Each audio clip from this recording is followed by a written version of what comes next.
সকলকে এই ভিডিও লেকচারে স্বাগত। আমরা এর আগে এপিসোডেই বিভিন্ন low cost no cost material দিয়ে যেটা বানাতে পেরেছিলাম সেটা হচ্ছে একটা ফুলের মডেল। সেটা আমরা আমাদের মতো করে বানিয়েছিলাম, কিন্তু সত্যি একটা বাস্তবের ফুলে যে স্ট্রাকচার থাকে তার সঙ্গে সেটা হুবহু মিল ছিল। এখন প্রকৃতিতে নানা ধরনের ফুল আছে, আমরা বর্ণগন্ধর দিকে যাচ্ছি না, মূলত গাঠনিক যে বিন্যাস তার ভিত্তিতে নানা প্রকৃতির নানা ধরনের ফুল আছে। তো সবটা হয়তো এই পর্যায়ে আলোচনা করা সম্ভব না, কিন্তু ফুলের এই শ্রেণীবিভাগ করবার জন্য আমি একটা সরলীকৃত ভিত্তি ভাববার চেষ্টা করেছি, যেটা শেয়ার করবো এই আলোচনাতে। এবং তারপরে আমরা দেখব যে এই মডেলটাকে ব্যবহার করে আমরা এই প্রত্যেকটা ধরনের ফুলকে আলাদা করে চিনতে পারি কিনা।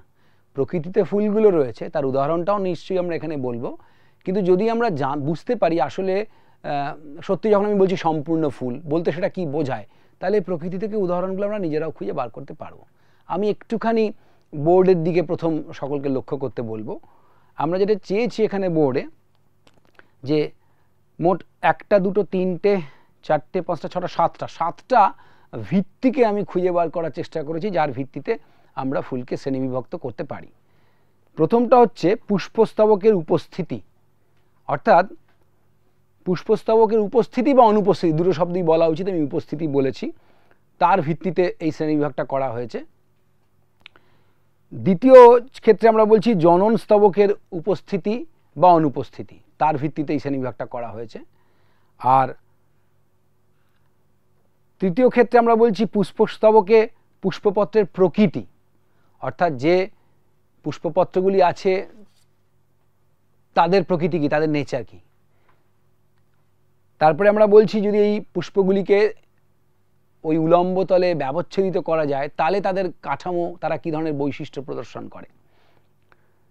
পুষ্পাক্ষ বা থ্যালামাস, তার উপর পুষ্পপত্রগুলি কি ভঙ্গিতে সজ্জিত আছে। এক্ষেত্রে কিন্তু পুষ্পপত্রগুলোর বিন্যাসটাই ইম্পর্টেন্ট, পুষ্পাক্ষ তত গুরুত্বপূর্ণ নয়। পুংকেশরগুলি যে আছে তাদের সংযোগের প্রকৃতি কিরকম, সেটাও এখানে আরেকটা ভিত্তি। এবং সবার শেষে আমরা দেখতে চেয়েছি যে আসলে পুষ্পাক্ষের গঠনের নিরিখে পুষ্পপত্রগুলি কিভাবে বিন্যস্ত আছে। আমরা একটু ওই বা প্রথম যেটা বলেছি তার সঙ্গে ফিরে যাই। দেখতে পাচ্ছি সেখানে আমরা যে পুষ্পস্তবকের উপস্থিতির ভিত্তিতে সবচেয়ে সরল শ্রেণীবিভাজন সম্পূর্ণ পুষ্প এবং অসম্পূর্ণ পুষ্প। এখানে কিন্তু আমাদের পুষ্পের বৃন্ত ছিল, আমাদের এই পুষ্পাক্ষ বা থ্যালামাস ছিল, বৃতি, দলমণ্ডল, পুংকেশর চক্র ও গর্ভকেশর চক্র, স্ত্রী স্তবক ছিল, অর্থাৎ 4টি স্তবক এই পুষ্পের মধ্যে ছিল।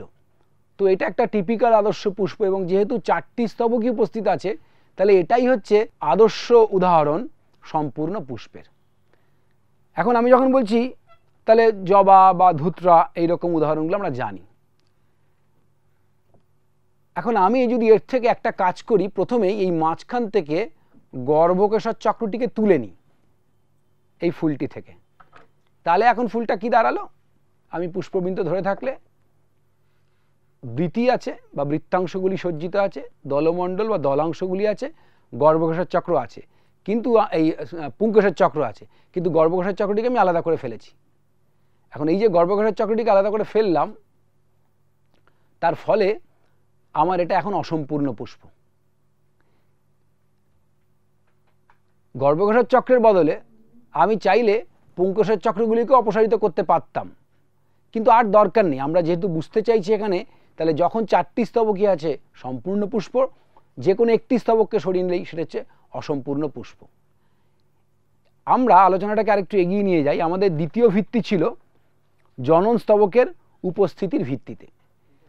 একই সঙ্গে আমাদের দুটো কাজ করতে হবে, আমরা বুঝতে পারবো সম্পূর্ণ অসম্পূর্ণ পুষ্পকেও বুঝতে পারবো, এবং এই যে আমরা জনন স্তবকের ভিত্তিতে শ্রেণীবিভাগ করছি, আমি বলছি উভয় লিঙ্গ, আর একদম ডান দিকে লিখেছি একলিঙ্গ, আর মাঝখানে বলছি ক্লীবলিঙ্গ।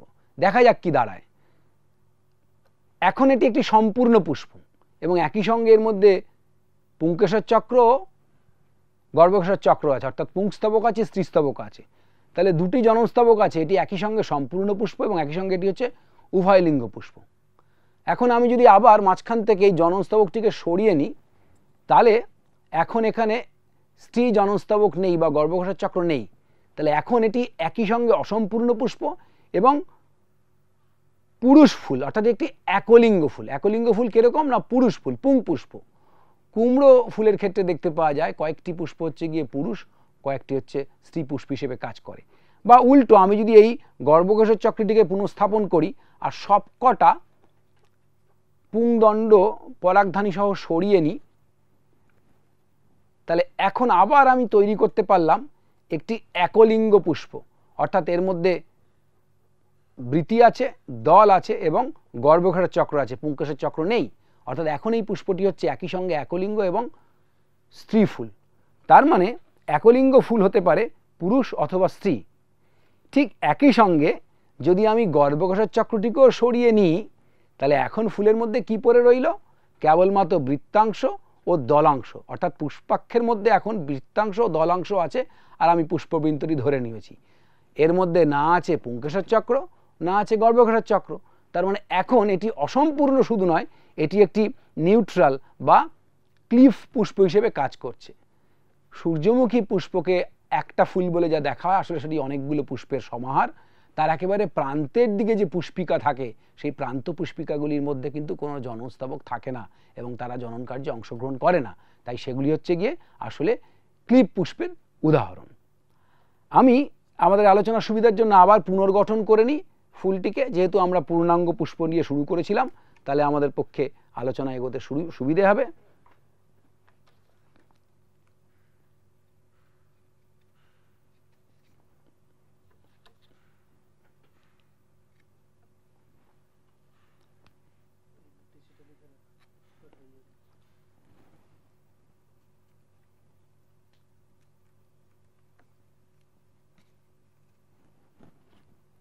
আমরা আবার ফুলটিকে পুনর্গঠন করে নিলাম,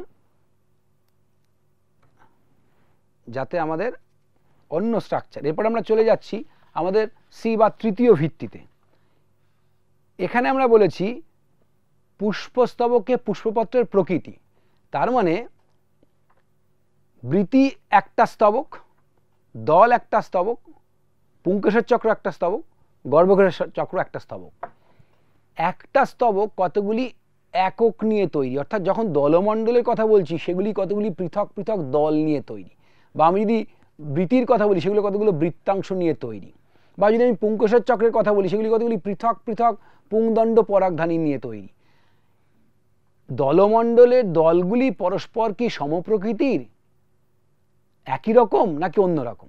আমরা যে ফুলটি এখানে বানাতে পেরেছি, বস্তুতপক্ষে দেখা যাচ্ছে দলমণ্ডলের প্রত্যেকটি দল আকৃতি এবং আকারে একই রকম, বা বৃত্তাংশের বৃতির প্রত্যেকটি বৃত্তাংশ আকৃতিতে এবং আকারে একই রকম, বা পুংকেশের চক্রের প্রতিটি পৃথক পুংদণ্ড এবং পুংধানী একই রকম।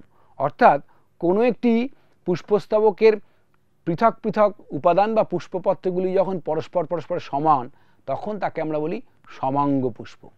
আর যদি আমার দেখতে পাওয়া যেত আমি ইচ্ছে করি এটাকে সরিয়ে দিচ্ছি, একটা দলকে সরিয়ে দিলাম, দিয়ে আমি একটি অন্য বর্ণের বা অন্য আকৃতির একটা দলকে যদি এখানে ব্যবহার করি, বা ধরুন আমি একটা ছোট দলকে এখানে ব্যবহার করার চেষ্টা করতে পারি বোট পিন দিয়ে, যদি আমি এইখানে এই সাদাটিকে দল হিসেবে ব্যবহার করতাম, অর্থাৎ দেখা যেত যে আমার একটা দলের সঙ্গে আরেকটা দলের বর্ণ আকার আকৃতি পৃথক হয়ে যাচ্ছে। তার মানে কোনো একটি ফুলের কোনো একটি স্তবকের পুষ্পপত্রগুলি যখন সম আকৃতি এবং প্রকৃতির হয় না, বিশেষ করে সম আকৃতির হয় না, তাকেই বলে অসমাঙ্গ পুষ্প। আমরা যেহেতু একটি সম্পূর্ণ এবং সমাঙ্গ পুষ্প বানিয়েছিলাম, আবার আমরা পুষ্পটি পুনর্গঠন করে নিলাম। আমরা চলে যাচ্ছি আমাদের চতুর্থ যে শ্রেণীবিভাগের ভিত্তি, উলম্ব তলের ব্যবচ্ছেদের নিরিখে আমরা দেখতে চাইছি ফুলকে কত ভাগে ভাগ করা যায়। এটা স্বাভাবিক ধারণা আছে, তোমরা নিজেরাও যদি একটুখানি নিজেরা করে দেখো, কল্পনা করার চেষ্টা করো যে একটা জবা ফুলকে ঠিক যদি নির্দিষ্ট কোনো একটি উলম্ব তলে তুমি ব্যবচ্ছেদিত করো, তাহলে যে দুটো টুকরো বেরোবে সেই দুটো টুকরো পরস্পরের সঙ্গে সমান হবে। আবার সেই টুকরো দুটোকেও যদি মাঝখান দিয়ে ব্যবচ্ছেদিত করা হয় তাহলে সেই দুটো টুকরো সমান হবে। অর্থাৎ উল্টো করে বললে আমি জবা ফুলের যে কোনো উলম্ব তলে যদি ভাগ করি না কেন তাহলে প্রত্যেকটি ক্ষেত্রেই যে দুটো করে টুকরো বেরোবে তারা পরস্পরের সমান হবে। সেই জন্যই আমরা একে বলছি বহুবার একে প্রতিসম অংশে ভাগ করা যায়, সেই দিক থেকেই জবা বা ধূত্রা এদেরকে আমরা বহু প্রতিসম বা অ্যাক্টিনোমরফিক পুষ্প বলছি। বস্তুত আমরা যে সম্পূর্ণ ফুলটা এখানে বানিয়েছি তাকেও কিন্তু যে কোনো অ্যাঙ্গেল থেকেই যদি কাটা যায় তাহলে যে দুটো টুকরো বেরোবে তারা কিন্তু বস্তুত পক্ষে বহু প্রতিসম হবে। আমরা এখানে একটা ছবি দিয়ে বোঝাবার চেষ্টা করেছি, এখানে একটা ধূত্রার ছবি দেওয়া আছে। এই ফুলটাকে যে কোনো উলম্ব তলে যদি কাটা হয় তাহলে দুটো টুকরো সবসময় সমান হিসেবে বেরোবে। পাশাপাশি অপরাজিতা তোমরা নিজেরা দেখেছো যে তার মধ্যে যে পাপড়ি থাকে 5টি, তার সবচেয়ে একটি বড় দল থাকে, তারপরে এক জোড়া দল থাকে ধ্বজা বা পতাকার পরে, সেই পাপড়ি দুটি আবার সমান, আবার তার থেকে ছোট দুটি পাপড়ি থাকে। ফলে যখনই এই অপরাজিতা ফুলকে কোনোভাবেই কাটবার চেষ্টা করা হবে উলম্ব তলে, মাত্র একবার এই সম্ভাবনা হবে যে তাকে দুটো সমান ভাগে ভাগ করা হবে। অর্থাৎ ভেতরের যে দুজোড়া পাপড়ি তারা সমান ভাগে ভাগ হয়ে যাবে, আর বড় ধ্বজা পাপড়িটি সমান ভাগে ভাগ হতে পারে, সেইভাবে বৃতিগুলো ভাগ হতে পারে সমানভাবে, কিন্তু সেটা একবারই হওয়া সম্ভব। তাই এই ধরনের যে উদাহরণ তাকে আমরা বলি এক প্রতিসম, অর্থাৎ অপরাজিতা তার উদাহরণ হতে পারে। আমাদের এই মডেলের কিন্তু এক্ষুনি সেই পরিবর্তনটা করে দেখানো যাচ্ছে না। আবার এমন কিছু পুষ্প আছে যেমন আমরা বলবো অর্কিড। অর্কিডকে কোনো এমন তলে উলম্ব তলে কখনো কাটা সম্ভব হবে না যাতে দুটো অংশ কখনো পরস্পরের সমমাত্রিক হয়। সেই কারণে অর্কিড হচ্ছে গিয়ে অপ্রতিসম পুষ্প, অর্থাৎ যাকে কখনো সমান ভাগে ভাগ করতে পারা যায় না। এরপরে আমরা চলে আসছি আমাদের পঞ্চম যে ভিত্তি, যেখানে আমরা ভাগ করার চেষ্টা করছিলাম, আমরা বলছি যে পুষ্পাক্ষ। পুষ্পাক্ষ মানে আমরা আলু দিয়ে যে অংশটি এখানে তৈরি করবার চেষ্টা করেছি, থ্যালামাস, সেই পুষ্পাক্ষের ওপর ভিন্ন ভিন্ন স্তবকগুলি তারা কি ভঙ্গিতে সজ্জিত আছে। আমি ইচ্ছে করে এখানে থ্যালামাসের স্ট্রাকচারটা অনেক বড় করেছিলাম, এবং যখন তৈরি করা হয়েছিল তখনও দেখতে পাওয়া যাচ্ছে, যদি খেয়াল করা হয় যে প্রত্যেকটি, আমি উল্টো দিক থেকে লক্ষ্য করতে বলবো, প্রত্যেকটি যে বৃত্তাংশ আছে তারা একটি নির্দিষ্ট তলে একটা নির্দিষ্ট কৌণিক দূরত্বে পরস্পরের সঙ্গে সজ্জিত আছে। ঠিক একইভাবে যদি আমরা দলগুলোকে দেখি তাহলে দলগুলো একটা নির্দিষ্ট তলে পরস্পরের থেকে একটি কৌণিক দূরত্বে সজ্জিত আছে, অর্থাৎ সবাই 360 ডিগ্রি তার মধ্যে একটা নির্দিষ্ট ডিস্ট্রিবিউশনের মধ্যে সাজানো রয়েছে। এটা দুদিক থেকে কিন্তু দেখতে পাওয়া যাচ্ছে। অর্থাৎ যখন এইভাবে কোনো একটি পুষ্পস্তবকের পুষ্পপত্রগুলি সজ্জিত থাকে সেই ভঙ্গিটাকে আমরা বলি সর্পিলাকার ভঙ্গি। উল্টো দিক থেকে আমরা ভাবতে পারি যে এমন ক্ষেত্র হতে পারে, আমি এভাবে কল্পনা করতে বলবো যে যদি পুষ্পাক্ষটা অনেক দীর্ঘ হতো, অর্থাৎ তার এটা একটু লম্বাটে হতো, তাহলে সেক্ষেত্রে কি হতো, দেখা যেত যে একটা স্তবক তার থেকে আরেকটা স্তবক থেকে ভিন্ন তলে চলে গেছে, এবং অর্থাৎ দলমণ্ডলের দলগুলি একটি সরল রেখায় 360 ডিগ্রির মধ্যে না থেকে তারা ভিন্ন ভিন্ন স্তরে স্থান পরিবর্তন করছে। অর্থাৎ তখন তার বিন্যাস রীতিটা কিন্তু সেটা আবর্তাকারে হলো না, এবং তারা নির্দিষ্ট ওই কৌণিক যে মানে অ্যাঙ্গুলার যে ডিস্টেন্সটা সেটাও মেনটেন করলো না, এবং কোনো নির্দিষ্ট ধরনের রেগুলেশন তার মধ্যে তৈরি হলো না। তখন তাকে আমরা বলবো নন সাইক্লিক্যাল বা অনাবর্ত বিন্যাস রীতি বা অনাবর্ত পুষ্প। চাপা তার উদাহরণ হতে পারে। এখন আমরা খুব গুরুত্বপূর্ণ একটা জায়গার কথা বলবো, যে আমরা যে ফুলটা এখানে বানাতে পেরেছি সেখানে কিন্তু একটা স্তবকের থেকে আরেকটা স্তবকের দূরত্ব যথেষ্ট বেশি। সেটা আমরা কনসিয়াসলি মানে খুব সতর্কতার সঙ্গে সেটা করবার চেষ্টা করেছিলাম যাতে প্রত্যেকটা স্তবককে পৃথকভাবে বুঝতে পারা যায়। কিন্তু যখন সত্যি আমরা প্রকৃতি থেকে কোনো একটা ফুলকে নিয়ে ডিসেক্ট করার চেষ্টা করব তখন দেখব যে অঙ্গ সংস্থানিকভাবে একটা স্তবক আরেকটা স্তবকের খুব কাছাকাছি চলে গেছে, খুব গায়ে গায়ে লেগে গিয়েছে। এবং শুধু লেগে যায়নি, এই যে একটা স্তবক আরেকটা স্তবকের সঙ্গে যুক্ত হচ্ছে বা কাছে যাচ্ছে সেটা কিন্তু কোনো একটা একই ধরনের প্যাটার্নের মধ্যে নেই। আমি বলবো একটুখানি খেয়াল করতে, যেটুকু অভিজ্ঞতা ফুলের গঠন সম্পর্কে তোমাদের আছে। জবা ফুলে ভেবে দেখো তোমরা কিন্তু গর্ভমুণ্ডটাকে দেখতে পাও, বাইরে থেকে গর্ভদণ্ডটাকে দেখতেই পাও না, কারণ গর্ভদণ্ডটা ভেতরে একটা পাইপের মতো থাকে, তার গোড়াটা ফুলে থাকে, গর্ভাশয়, গর্ভদণ্ড এবং তার মুখ থেকে 5টা গর্ভমুণ্ডকে তোমরা দেখতে পাও, আর তাকে চারিপাশ থেকে ঘিরে রাখে আরেকটা বড় নল। সেই বড় নলটা তৈরি হয় কতগুলো নলকে দিয়ে, আমি একটু উদাহরণ দিয়ে বলার চেষ্টা করি। তুমি কতগুলো পেনের যে রিফিল আছে, কতগুলো রিফিলকে আঠা দিয়ে গায়ে গায়ে গায়ে গায়ে জোড়া দিয়ে এমন একটা নল বানাতে পারো, আসলে যে টিউবটা হচ্ছে ওই ডট পেন দিয়ে, মানে ডট পেনের রিফিল দিয়ে তৈরি। তাহলে রিফিলগুলো নিজেরা একটা টিউব এবং রিফিল দিয়ে তৈরি আরেকটা টিউব। ঠিক তার মাঝখান দিয়ে যদি একটা প্লাস্টিকের স্ট্র দিয়ে দাও, তাহলে প্লাস্টিকের স্ট্রটাকে ভাবো গর্ভদণ্ড, আর চারিপাশের প্রত্যেকটা রিফিলকে ভাবো হচ্ছে পুংদণ্ড। অর্থাৎ পুংদণ্ডগুলি পরস্পরের সঙ্গে জুড়ে গেছে। সেই কারণে বলতে চাইছি যে জবা ফুলের ক্ষেত্রে দেখছি পুংদণ্ডগুলো নিজেরা জুড়ে রয়েছে। আবার একটু ধুত্রা ফুলের কথা ভাবো, যে কোনো ধুত্রা ফুলের পাপড়িগুলো তো পরস্পরের সঙ্গে জুড়ে থাকে, পলিপেটালাস। জবা ফুলের পাপড়িগুলো অন্তত বাইরের দিকটা তারা ধুত্রা ফুলের পাপড়িগুলো জুড়ে থাকে, তাই সেটা গ্যামোপেটালাস। আর জবা ফুলের ক্ষেত্রে পাপড়িগুলো পরস্পর থেকে পৃথক থাকে, তাই সেটা পলিপেটালাস। কিন্তু জবা ফুলের যে কোনো একটা পাপড়ি যেখানে জুড়ে আছে, ধরে যদি তাদেরকে টেনে একটু ছিঁড়ে ফেলা যায়, তাহলে দেখতে পাওয়া যাবে ভেতরে পুংদণ্ডগুলো পাপড়ির সঙ্গে লেগে রয়েছে। তার মানে পুংদণ্ডগুলো কখনো নিজেরা একসঙ্গে যুক্ত থাকতে পারে, আবার পুংদণ্ডগুলি পুষ্পের অন্য স্তবকের সঙ্গেও যুক্ত থাকতে পারে। এটাই আমরা বলবার চেষ্টা করছি এই আলোচনার ভিত্তিতে।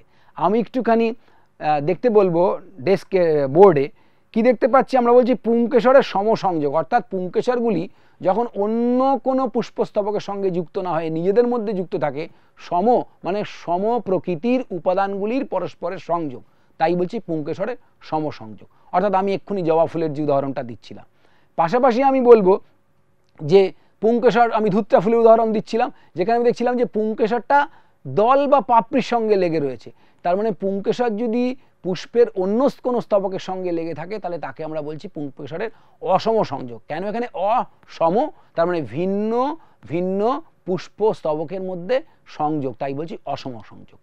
এখন যখন পুংকেশরের সমসংযোগ হয়, সেটাও কিন্তু সর্বত্র সমপ্রকৃতির হয় না, তাদের মধ্যেও নানা রকম ভিন্নতা থাকে। আমরা প্রথম যেখানে বলছি অ্যাডেলফি। অ্যাডেলফি মানে যেখানে পুংকেশরের কেবলমাত্র পুংদণ্ড বা স্ট্যামেনগুলি পরস্পরের সঙ্গে যুক্ত থাকে, তাকে আমরা বলছি অ্যাডেলফি। আমরা একটা কাজ করতে পারি, এই যে মডেলের ফুলটা আছে, এটার থেকে বোঝাবার জন্য আমি একটু পুংদণ্ডগুলোকে খুলে নিচ্ছি আমাদের আলোচনাটাকে সহজ করবার জন্য, যাতে বুঝতে সুবিধে হয়। তাহলে এখন আমার হাতে আলাদা করে চলে এলো পুংদণ্ডগুলো। প্রত্যেকটা পুংকেশর চক্রের পুংদণ্ডগুলির স্ট্যামেন আছে, আর তার মাথায় পরাগধানী আছে।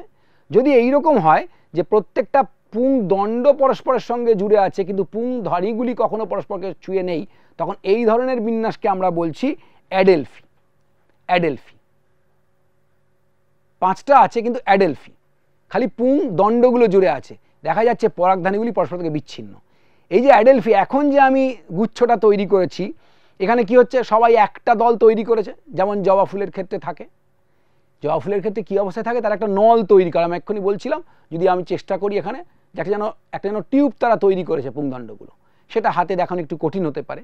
আচ্ছা, আমি যদি অপরাজিতার ক্ষেত্রে দেখি, তাহলে দেখা যায় যে 9টা পুংদণ্ড এক জায়গায় থাকে আর একটা আলাদা থাকে। তা আমার এখানে 5টা আছে, তাহলে দ্বিগুচ্ছ। বা আমি এরকম করলাম, এক জায়গায় 3টে, এক জায়গায় 2টো, খালি পুংদণ্ডগুলো পরস্পরকে ছুঁয়ে আছে, কিন্তু পরাগধানীগুলি পরস্পরকে ছুঁয়ে নেই। তাহলে এইরকম যদি আমরা বানাতে পারি, এই তার মানে একসঙ্গে 3টে আর এক জায়গায় 2টো, তাহলে এই যে এখন হচ্ছে দুগুচ্ছ। আবার এরকম অনেকগুলো গুচ্ছ হতে পারে, কারণ পুংদণ্ডের সংখ্যা তো ফুলের ক্ষেত্রে অনেক বেশি সংখ্যক হতে পারে। দেখা যেতে পারে 2টো এক জায়গায় রইল, একটা এক জায়গায় রইল, আবার 2টো, অর্থাৎ এখানে আমরা বলছি বহুগুচ্ছ। তাহলে এই যে পুংকেশরের সমসংযোগ এবং যেখানে কেবলমাত্র পুংদণ্ড যুক্ত থাকে অ্যাডেলফি, তারা হতে পারে একগুচ্ছ মনোডেলফাস, দ্বিগুচ্ছ ডাইডেলফাস এবং বহুগুচ্ছ পলিডেলফাস। আমি একটু বোর্ডটা দেখতে বলবো, বোর্ডের মধ্যে আমরা সেই এক্সাম্পলটা দেওয়ার চেষ্টা করছি, যেখানে দেখতে পাচ্ছি যে জবা হচ্ছে একগুচ্ছ, অপরাজিতা দ্বিগুচ্ছ এবং বহুগুচ্ছ হচ্ছে শিমুল। এইবার আমরা বলছি কি যুক্ত পরাগধানী, অর্থাৎ যেখানে দেখতে পাওয়া যাচ্ছে যে পুংদণ্ডগুলো পরস্পরের থেকে আলাদা, খালি পরাগধানীগুলি জুড়ে আছে। অর্থাৎ যদি এইরকম হয়, এখন কি হয়ে গেল,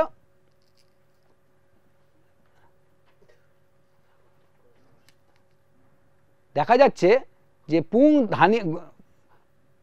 পুংধানীগুলি পরস্পর জুড়ে গেছে, কিন্তু পুংদণ্ডগুলো পরস্পরের থেকে আলাদা। এই ধরনের যে সমসংযোগ পুংকেশর চক্রের সমসংযোগ, তাকে আমরা বলছি যুক্ত পরাগধানী বা সিনজেনসিয়াস। সূর্যমুখীর ক্ষেত্রে দেখা যায় যে পুং দণ্ডগুলি পরস্পরের থেকে পৃথক থাকলেও পুং ধানীগুলি পরস্পর জুড়ে গেছে। আর যদি দেখতে পাওয়া যায়, সবচেয়ে সহজ উপায় হচ্ছে এইটা, যে যেখানে আমরা দেখব যে পরাগধানী এবং পুংদণ্ড সবটাই পরস্পরের সঙ্গে জুড়ে গেছে, তখন সেই ধরনের প্রকৃতিকে আমরা বলি। অর্থাৎ এই যে উদাহরণটা আমরা এখন তৈরি করছি, যেখানে আমরা দেখতে পাচ্ছি যে পুংদণ্ড এবং পরাগধানী সবটাই পরস্পরের সঙ্গে জুড়ে গেছে,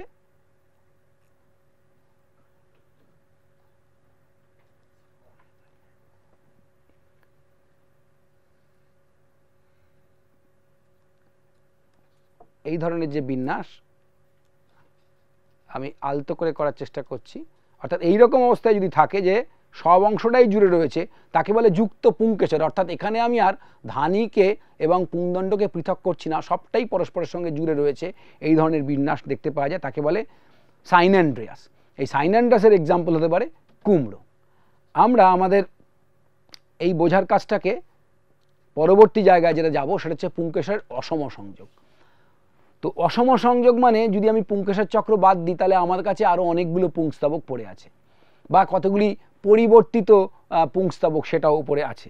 তাহলে পুংকেশর কি থাকতে পারে, আমি যেটা উদাহরণ দিচ্ছিলাম ধুত্রা ফুলের ক্ষেত্রে, যদি আমি এইবার কি করতে পারি, আমার আগের তৈরি করা পুষ্পের মধ্যে পুংদণ্ডগুলিকে এমনভাবে প্রবেশ করাই যেখানে এটা দলের গায়ে লেগে থাকে।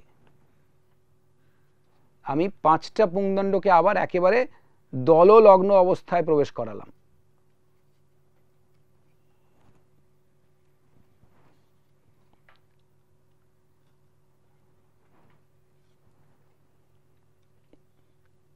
আমরা যখন প্রথম মডেলটা বানিয়েছিলাম তখন ইচ্ছে করি আমরা পুংকেশর চক্রকে একটু দূরে রেখেছিলাম, কিন্তু এখন আমরা এই নির্দিষ্ট ধরন বোঝাবার জন্য এই পুংদণ্ডগুলিকে দললগ্ন অবস্থায় প্রবেশ করালাম।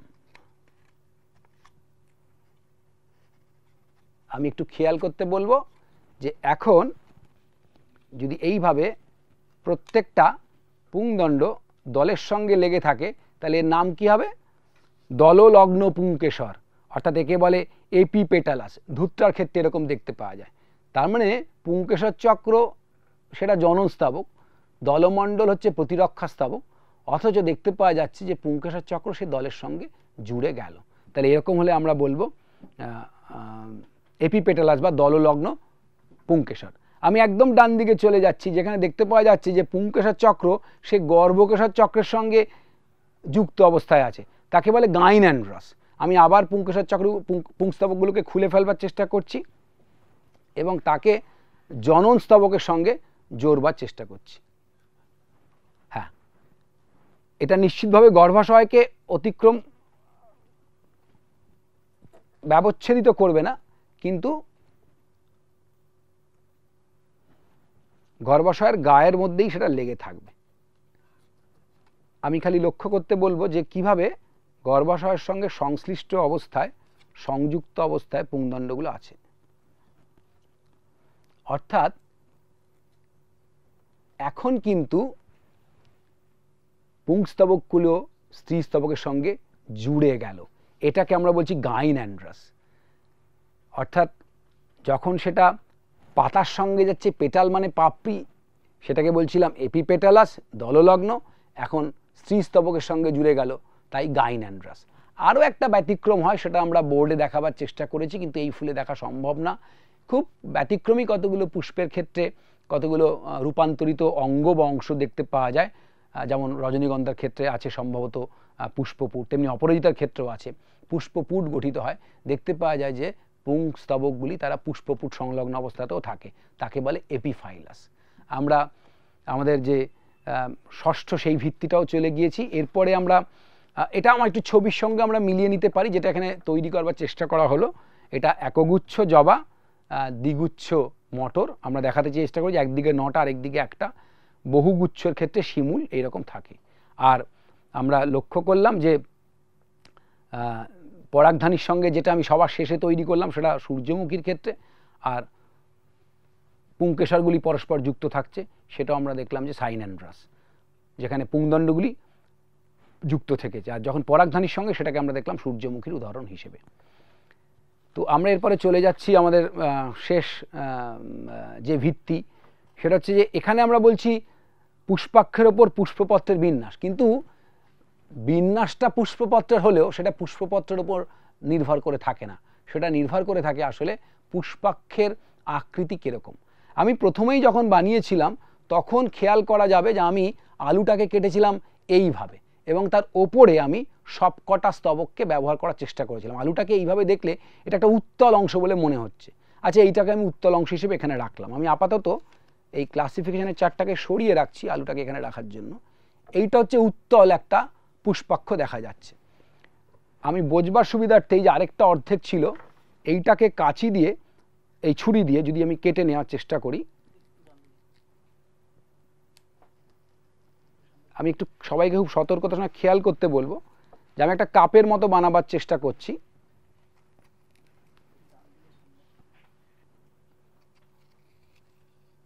অর্থাৎ যে অংশ পুষ্পের অন্য সমস্ত স্তবকগুলিকে ধারণ করে থাকে সেটাই হচ্ছে তার পুষ্পাক্ষ বা থ্যালামাস। সেই থ্যালামাসটা তাহলে ক রকমের হতে পারে? একদিকটা দেখলাম উত্তল, আর আরেকটা দেখতে পাচ্ছি অবতল। আমি বসাবার জন্য এটাকে অবতল, আর আরেকটা আলুর টুকরোকে আমি ঠিক মাঝখান দিয়ে কেটে নিলাম।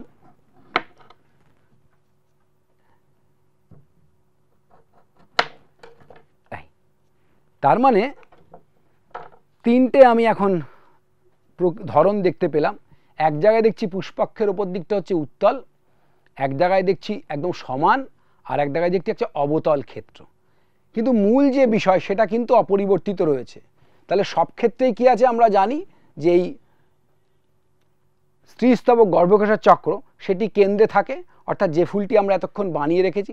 আমরা যেটা করতে পারি যে এই গোটা ফুল বৃন্তটিকে বাদ দিয়ে এই উত্তল স্তবকটা সরিয়ে এখানে ফুলটি বসিয়ে দিতে পারি।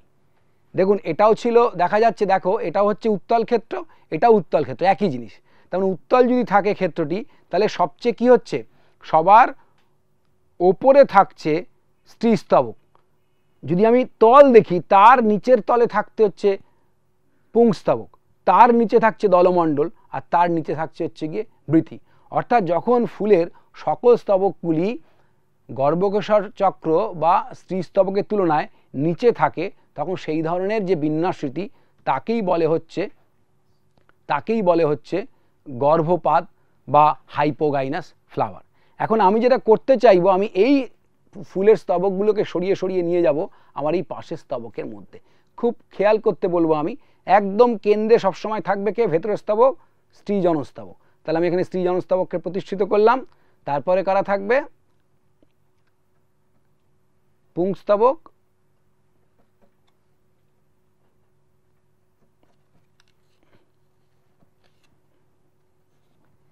এক্ষেত্রে সবচেয়ে গুরুত্বপূর্ণ মজার বিষয় হচ্ছে যে কেন্দ্র থেকে বাইরের দিকে স্তবকগুলি ছড়ে গেল ঠিকই, কিন্তু তারা সবাই একই তলে অবস্থান করছে। যখন দেখা যাচ্ছে যে পুষ্পাক্ষের ওপরটা সমতল, তখন কিন্তু তারা সবাই একই তলে অবস্থান করছে। আমি পুষ্পের স্তবকগুলিকে সরিয়ে নিয়ে গিয়ে পাশে যে কেটে রাখা হয়েছিল আলুর টুকরো তার গায়ে নিয়ে গিয়ে লাগালাম। এখন আরেকটা নতুন ফুল তৈরি হচ্ছে, খালি পার্থক্যটা কোথায়? এটা ছিল উত্তল, এটা হচ্ছে সমতল। সমতল হওয়ার কারণে সকল স্তবকগুলি একই সমতলে অবস্থান করছে। আগের বারের মতো আর সমস্ত স্তবকগুলি পর্যায়ক্রমে গর্ভকোষের চক্রের থেকে ক্রমাগত নিচের দিকে আর অবস্থান করছে না।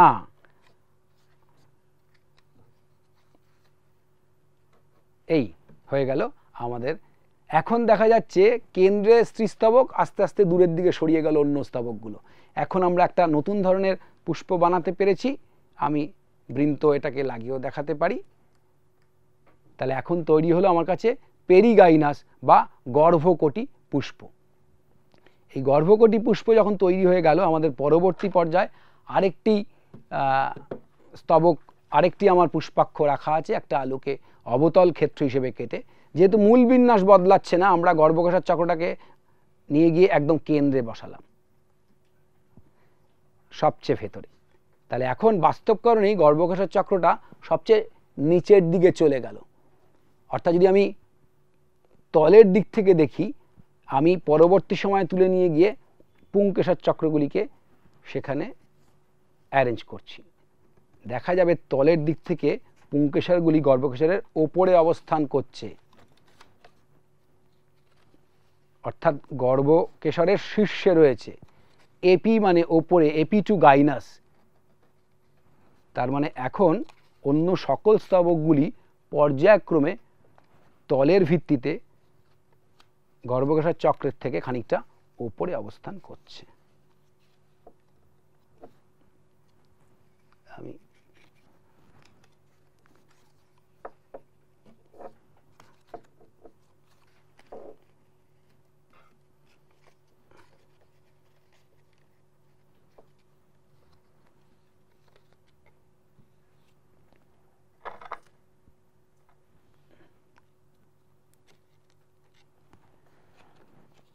সবচেয়ে ওপরে থাকবে এক্ষেত্রে বৃতিগুলি।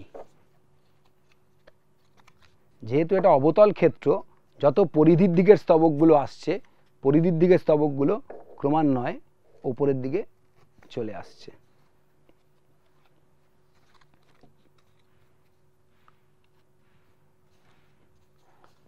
অর্থাৎ দেখতে পাওয়া যাচ্ছে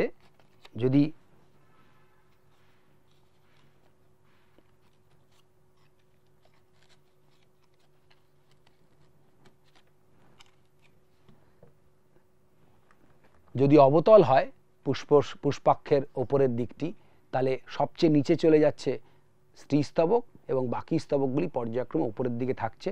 তাকে আমরা বলছি এপিগাইনাস বা গর্ভশীর্ষ পুষ্প। এইটাকে আরেকটু বোঝবার জন্য আমরা সহজ একটা উপায় করতে পারি।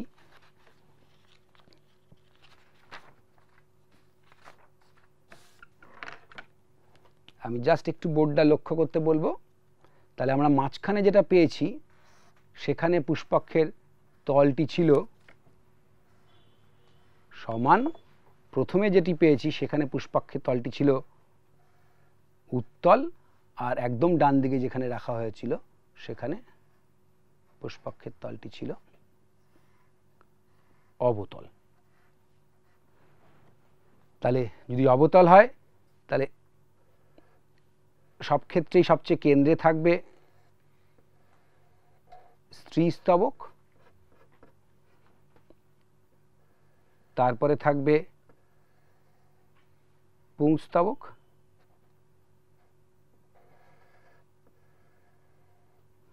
আর তারও নিচে থাকবে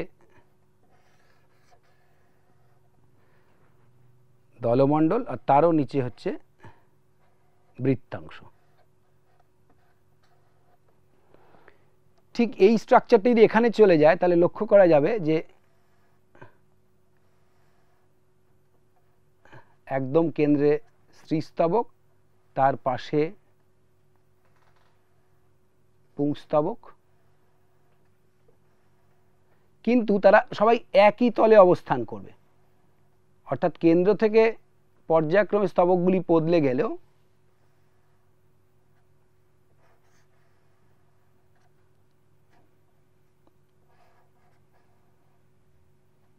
এই ছবিটা বুঝতে সুবিধে করছে যে তাদের বিন্যাসটা হচ্ছে একই তলে। আর ঠিক এখানে দেখতে পাওয়া যাবে যে স্ত্রীস্তবকটি সবচেয়ে গভীরে চলে গেছে, সবচেয়ে নিচে। তার থেকে একটু উপরে হচ্ছে গিয়ে পুংস্তবক, তার থেকে আরো খানিকটা উপরে হচ্ছে গিয়ে দলমণ্ডল, আর তারও উপরে হচ্ছে গিয়ে বৃতি। অর্থাৎ আমি যদি তলের ভিতরে দেখি, এখানে ছিল স্ত্রীস্তবক বা গর্ভকোষের চক্র সবচেয়ে ওপরে, আর সবচেয়ে নিচে ছিল বৃতি।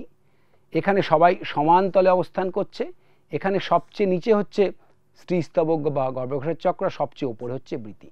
তারই ভিত্তিতে আমরা আগের এই শ্রেণী বিভাজনটাকে দেখাবার চেষ্টা করেছি।